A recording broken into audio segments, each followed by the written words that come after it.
हमेशा बोलते हैं। कभी कभी आप हर एक बातों का गुरुजी की जो बातें हैं, कभी आपने उसका गौर किया है नहीं किया। अभी देखो, आपकी कचहरी में गुरुजी आए थे, लोग उनसे पूछ रहे थे उनके बैलेंस, एनर्जी। तो वही शब्द जो न्यूज रिपोर्टर थी, वो भी पूछी थी एनर्जी बैलेंस का क्या मतलब। उनको भी गुरुजी ने हाई डिफिनीशन वर्ड में बहुत अच्छे से उनको समझाया है कि एनर्जी बैलेंस क्या होती है। अगर एनर्जी बैलेंस, अगर हम साइंस के हिसाब से देखते हैं, साइंटिस्ट के हिसाब से देखें, देखो कुछ चीज़ें तो हमें बुक में भी नहीं पढ़ाई गई है।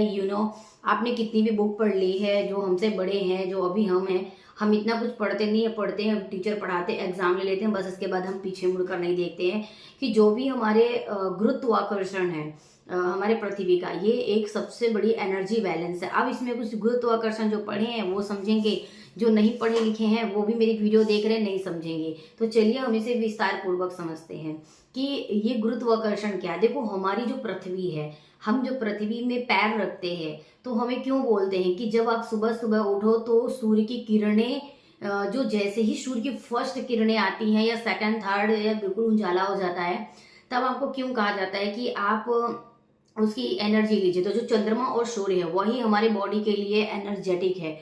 उसी से जीव जंतु, पेड़ पौधे, ब्रह्मांड की जितनी भी सर्वव्यापी वस्तुएं, सब उससे ही एनर्जी लेते हैं। इसीलिए कहते हैं ना, अमावस्या पूर्णिमा हमारे लिए मस्ट इम्पॉर्टेंट होता है। उस टाइम पे जो मौसम होते हैं, जो चीज होती है, वो काफी बदलती होती है। ठीक है, उस हिसाब से आपको खाना पीना चाहिए, उठना बैठना चाहिए। लोगों से जॉब में इतना आना जाना, थकान, बहुत सारी चीजें, तो इसलिए मैं नहीं बना पा रही थी। और लेकिन ज़्यादा बातें नहीं करते हैं, चलते हैं वीडियो की तरफ। तो जैसा कि आपने देखा होगा कि एनर्जी बैलेंस क्या होती है, जो मेरा आज का टॉपिक है। एनर्जी बैलेंस एक मस्ट इम्पॉर्टेंट हमारी बॉडी के लिए है, और हमारे पूरे वातावरण के लिए एनर्जी बैलेंस होना बहुत ज़रूरी है। तब आप सोच रहे होंगे कि मैं अपने से क्यों बता रही हूँ और मैं गुरु क्यों बन रही हूँ। नहीं, इस चीज़ का मैंने अनुभव किया है। तो देखो, जब भी गुरु जी बोलते हैं ना कि बोलते बैलेंस, हमेशा बोलते हैं, कभी कभी आप हर एक बात